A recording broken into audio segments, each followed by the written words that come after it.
हीरे की पहचान। सर्दियों के दिन थे। राजा का दरबार खुले मैदान में लगा था। पूरी सभा सुबह के धूप में बैठी थी। दरबार में विद्वान, दीवान तथा राजा के परिवार के सभी सदस्य भी बैठे थे। उसी समय एक व्यक्ति आया और राज दरबार में पहुंचकर उसने राजा से मिलने की अनुमति मांगी। दरबान उस व्यक्ति को लेकर राजा के पास गए।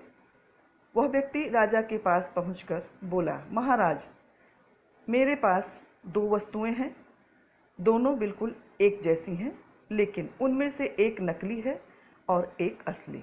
मैं हर राज्य के राजा के पास जाता हूं और उन वस्तुओं को परखने का आग्रह करता हूं, लेकिन कोई भी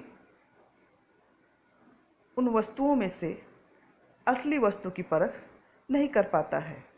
सभी हार मान लेते हैं, इसलिए मैं विजेता बनकर घूम रहा हूं। अब आपके नगर में आया हूं। राजा ने उसे दोनों वस्तुओं को दरबार में पेश करने का आदेश दिया। उसने दोनों वस्तुएं मेज पर रख दी। बिल्कुल एक समान आकार, रूप, रंग एवं प्रकाश। उन वस्तुओं को देखकर उनमें से असली वस्तु की परख करना मुश्किल था। उस व्यक्ति ने राजा से कहा, महाराज, ये वस्तुएं दिखाई तो एक जैसी देती हैं, किंतु हैं भिन्न।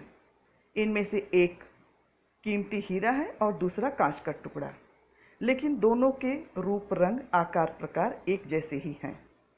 आज तक कोई नहीं पहचान पाया कि इनमें असली हीरा कौन सा है। सभा से कोई बताए कि इसमें से असली हीरा कौन है। अगर परख खरी निकली तो मैं हार जाऊंगा और यह हीरा आपके राज की तिजोरी में रखवा दूंगा। यदि परख सही नहीं निकली तो इस हीरे की कीमत के बराबर धनराशि आपको मुझे देनी होगी। इसी प्रकार मैं कई राज्यों से जीतता आया हूँ। राजा ने उन वस्तुओं को कई बार देखकर परखने की कोशिश की, लेकिन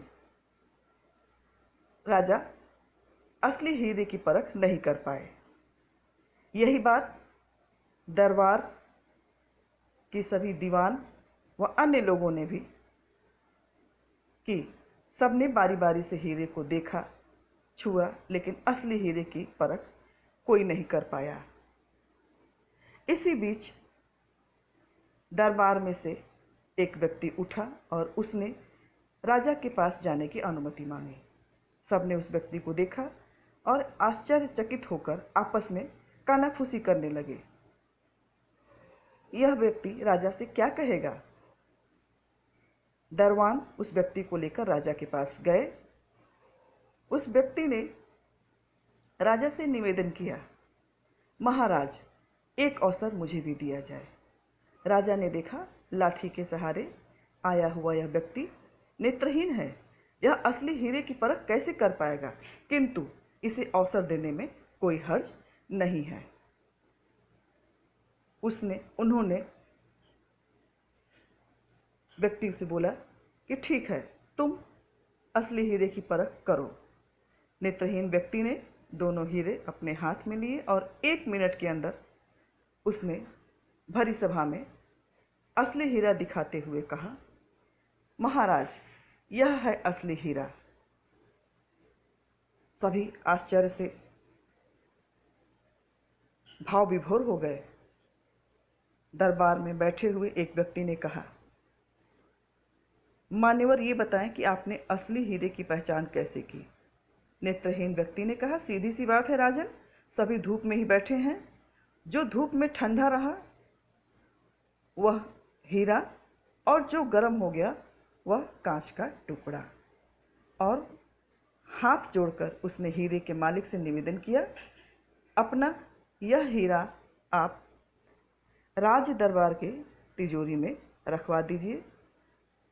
हीरे के मालिक ने भी उस व्यक्ति को प्रणाम किया और हीरा राजा के तिजोरी में रखवा दिया। धन्यवाद। राज्य हिंदी संस्थान, उत्तर प्रदेश, वाराणसी से मैं डॉक्टर प्रतिभा गोस्वामी।